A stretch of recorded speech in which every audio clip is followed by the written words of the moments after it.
The Curator got a nerf, but I didn't feel it at all. I've played a lot of Curator still lately, and it feels super good, and I'm gonna show you one of my tactics that has been super consistent, and is actually just borderline insane. I think you saw the thumbnail or the title. It says how many stats I got for a single gem.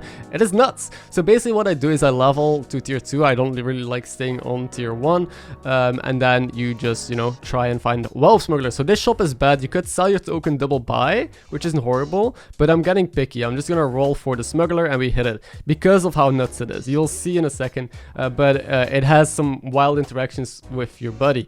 I'm also gonna freeze. It's a very conservative and like safe freeze. I'm not 100% sure about it, but we just get like gem supply here with the boar, and we have either another gem that we want to pick up or the pirate, and the pirate buffs our amalgam and our buddy, plus it also gives the health buff already to the amalgam because the stat changes. As you'll see here, I play the captain and my curator, or my buddy, not even my buddy, my amalgam goes from a 2-2 to a 3-4.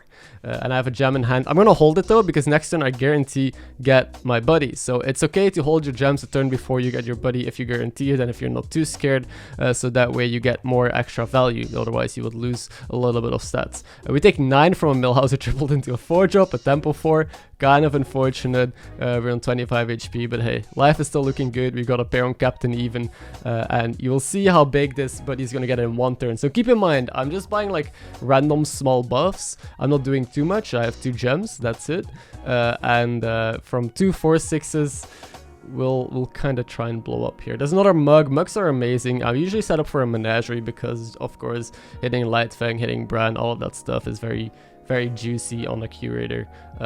One thing I didn't mention is this lobby doesn't have murlocs, mags, or beasts, so that means that we can't poison our amalgam or our buddy. That means that we can't divine shield them with module, but that also means that we don't have to play around that, and there's no mags now, no beasts. So people can't have Saphin murloc boards like poison stuff, can't have reborn maximals in the end. The only real poison here is amalgams or spores. And look at how big my amalgam and my buddy got in one turn, a 9-19. That's good enough to deal 15 damage here straight onto N'Zoth.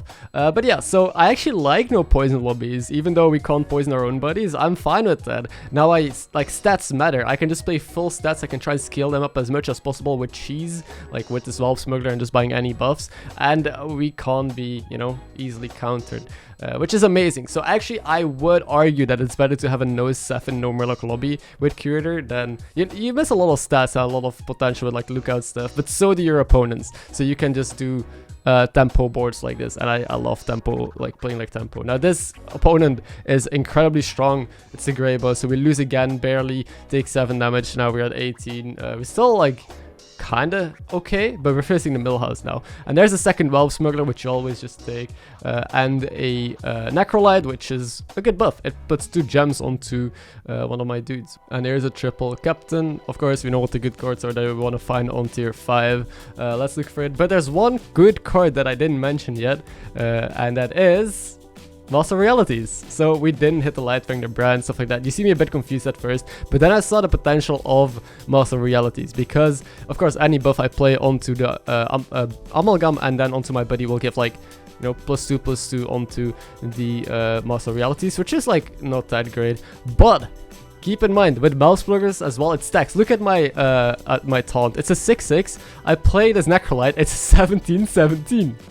Just because it stacks with the whelp smuggler buffs. Like any single gem doesn't just you know, give +1/+1, it also gives an extra plus. Oh, and here was a lag spike, by the way. I sold something on accident because of a lag spike. Nice. But any gem gives +1/+1 onto both of them, and then the smuggler triggers once on both of them as well. And because it triggers onto my amalgam, it's gonna trigger a bonus time onto my buddy, because, you know, every time a stat changes, that will change as well. And now we have the second smuggler, so it triggers twice and it multiplies twice onto the buddy. It's absolutely nuts, and all of those stat changes go onto the master or realities.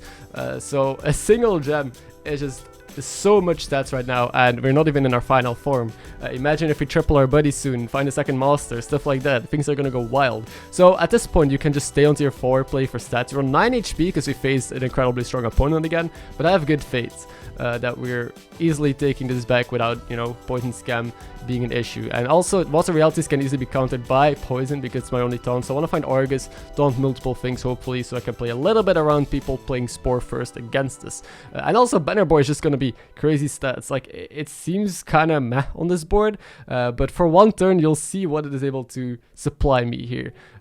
Just look at this monster going. It's incredible. It's better than like a major Domo Elemental comp almost, just playing random gems and random buffs. I'm freezing a jug here just because, you know, any buff is so good that I think it is just worth floating the 1 gold even. Yeah, this is... look at this. I have no words to describe it. But again, at the end of the video, I'm going to show you the math. So if you're a bit confused at how the interactions work, how I'm getting so many stats just from like single buffs, I'll explain or try and cover in the end how exactly some of the whelp smuggler stacking works together with the master and with the buddy. So we were able to beat this Elise and kill them. We spiked enough. Nice. And they were rather strong. They had Eliza and stuff like that. So kind of unfortunate, but we're now a top 7. There's no more damage cap. Let's start killing some people. We're up against the bottom person, then a Zoff from earlier who's in tier 4 with 2 triples. And I'm just gonna stick to my roots. I'm just gonna keep buying random buffs because of how much it scales. It's like better than a brand board with Menagerie, even though the issue is that we only have 3 units, like 1 massive unit and 2 high healthish units. We can easily fill out the board with more cards later on. Again, Selfless comes to mind, maybe a little bit of poison like Spores, even though there's not too much of that. We can still triple, let's say, a whelp smuggler into a 6 and then hit a Amalgam or a flat tusk or something to advance. Now, like a flat tusk Agam board would also be really good here. Lightfang would still be playable, so we still have ways to go. But the game is getting closer to an end, so the further we go, dude, I just can't get over these animations at the end. Look at this. But anyway, the further we go to the end, the less, you know, skilling becomes relevant, and the more we gotta start looking for tech cards, like the less time we have. So here's a really good Lightfang Menagerie board, but it doesn't matter. We got a triple buddy as well, killing yet another person, putting them into the grave. That's 2 in a row. And now this triple we can take into a 6. Now 5s, again, they're okay, but I really want to try and hit a dong here. We're facing a ghost anyway, so there's a good opportunity to level to tier 5. Even hitting stuff like Lil Wag, Genie, and maybe pivot into another form of scaling could still be relevant. But we just hit Flat Tusk, so I'm just going to take that and be happy. Get a couple gems a turn that I get to play onto my Amalgam. Also, keep in mind, triple buddy, all of the stats that we now put onto our Amalgam are gonna be doubled, which obviously is nothing to ignore. And here we finally found Argus. Now I'm tempted to take the better buff at first, but I guess I really want to play around people just, you know, playing Spore against us, because if they face this earlier, they know that we just have a massive Master of Realities. So I'm gonna taunt my buddy, which isn't that big, and it also becomes better for Scavenger, so now we get extra Scavenger value if we hit it, and I guess Flat Tusk, because it's one of the cards that probably stays on my board for a bit and isn't that strong. Top 4. Facing Lich Bazial, known as Big Demon Lady, but I know that she wasn't staying on tier 1. She actually leveled this game, but she's still leading. That means she has a good demon board. And we found a second Master of Realities. Now, in case you ever think it's too late for Master on this board, you know how big it can get in a single turn, especially if we have like gems like this flowing into our hand. You can just literally take any sort of stat buff that you find in the shop still and be fine with it. I really like this kind of playstyle. It's kind of like linear. You just see buff, take buff, but it's also very simple. You just have a very easy game plan, easy going, find some 2-drops, then find some additional scaling. And look at this. This is insane. This is also the turn where we get the most scaling out of a single gem. Like, it's actually insane. Our Master Realities have 54 in 1 turn. Because a single gem now stacks with the double Whelp Smuggler, double Master Realities, Golden Buddy. So in the end, again, I'll break down how much stats we get for a single gem and why. We're able to compete with these massive demons that has like tier 6 scaling and all this other crazy stuff just by picking literally like the worst buffs in the game and putting them onto our Amalgam. Now keep in mind, this game plan or the strategy is not going to work if there's a lot of poison in the lobby, a lot of crazy high rollers, because you will still get run over.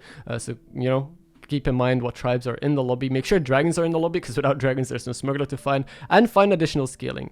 Also, this triple definitely bait. It's better to have 2 big taunts instead of 1. If you triple this, most of the time you're just making yourself a little bit weaker, especially against poison again, which is our biggest enemy. But yeah, like I mentioned, you need to find additional scaling. Just you're only relying onto the smugglers and onto the single buffs that you have isn't probably going to be good enough to win you the game. Maybe in some ranks it will, maybe in some lobbies it will, and heroes, but here, you know, it's very likely that people will be able to outscale you with their tier 6 stuff.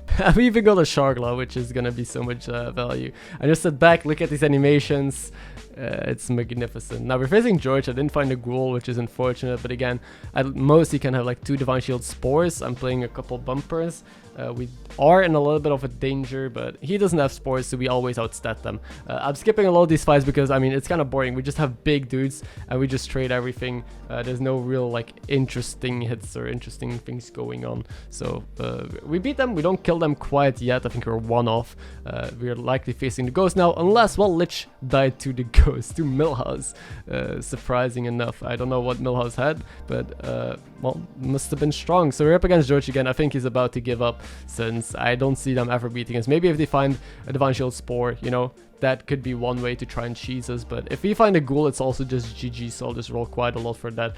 I'm still picking buffs though, because I know if we just keep skilling a little bit, we should always, you know, beat a shaker comp like that. They can never really get like a lot bigger compared to us. There's also not really a reason to go to 6 at any point. There's nothing I would want. Agam was also too late. I think I saw an Agam last turn on this turn, which, you know, would have been good right after we fought Flattusk, but right now it just doesn't really matter that much. I'm playing Aki Imp, which is a good tech card because it is a double bumper. Like, it bumps 2 shields of my opponent, so I really like leading with Aki Imps in late game. If you don't find a ghoul, it's kind of like a pseudo ghoul somewhat. And the second master is already 140 HP and attack, so like I mentioned, it's never too late on this kind of board. He just left, so that's it. Let's take a look now at the math of how a gem can ever be worth so much stats with this specific setup on the Curator. Okay, so keep with me. The interaction is actually a bit more complicated than I thought at first, and it works a bit different than I expected. So this +1/+1 is just the gem you play onto your amalgam, so the basic +1/+1 that you start with. Now the +1/+1 is eventually going to transfer into +19 +27 in stats total. Madness on this specific board that we had. I don't need this. So then you get the +0/+1 +0/+1 from the whelp smuggler. So you get, you know, +2 HP onto your amalgam, of course. Now your buddy is gonna get, well, double the stats from this, so +2/+2 of course from that gem, and then +0/+2 and +0/+2 again. Just these buffs doubled, so it just doubles what the amalgam got. But it only gets, you know, twice the whelp smuggler buff after. Now I expected for this buff to get double whelp smuggler buff, then this buff to go in here, get double whelp smuggler buff, this and this. That is stacked a lot, but apparently the animation order, it just considers this one buff. It doesn't consider each of one of these a buff, so it just goes onto your buddy as well as one buff instead of separate buffs, so you only get one more smuggler proc onto your buddy. But as you can count, this is 8 different buffs that go through onto the master, so your masters get +8/+8. Now I checked this multiple spots in the VOD and this checks out.